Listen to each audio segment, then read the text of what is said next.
জয় জয় জগন্নাথ বলরাম সুভদ্রা মহারানী কি জয়। জগন্নাথ বলরাম সুভদ্রা মহারানীর স্নানযাত্রা কি জয়। প্রভু হরিবল।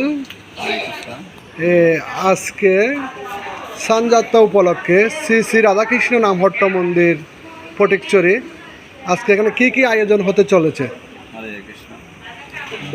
জগন্নাথ বছরে একবার স্নান করেন, তো এই স্নানযাত্রা উপলক্ষে পুরীতে ব্যাপক হারে সেখানে আয়োজন করা হয়েছে এবং তার ধারাবাহিকতায় ছিল প্রভুপাদের কৃপায় আজ সারা বিশ্বে এই স্নানযাত্রা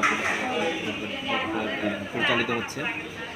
তো তার ধারাবাহিকতায় শ্রী শ্রী রাধাকৃষ্ণ নামহট্ট মন্দির স্থানে এইরকম স্নানযাত্রার আয়োজন করা হয়েছে।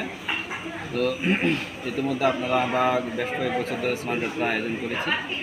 তো স্নানযাত্রায় এবার গতবার প্রায় 200-250 থেকে ভক্ত হয়েছিল, এবার প্রচারণা একটু বেশি হয়েছে, প্রায় 300 থেকে 350-400 মতো ভক্ত হতে পারে।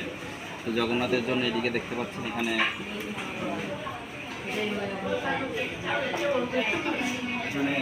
জগন্নাথের 56 ভোগের আয়োজন করা হচ্ছে। এখানে দুপুরে জগন্নাথের 56 রকম ভোগ দিয়ে আয়োজন করা হবে।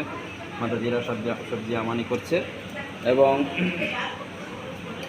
পরবর্তীতে আগামী 7 জুলাই যে রথযাত্রা অনুষ্ঠিত হবে। গত বছর রথযাত্রায় 3500-এর মতো ভক্ত হয়েছিল, এইবার আরও বেশি ভক্ত হবে আমরা আশা করছি। এই আর কি, আর সবাইকে রথযাত্রায় নিমন্ত্রণ রইল।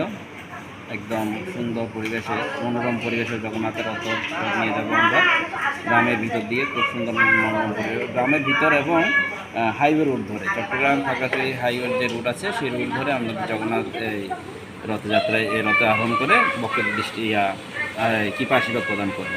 হরি বল। প্রভু হরি বল। আপনাকে অনেক অনেক ধন্যবাদ।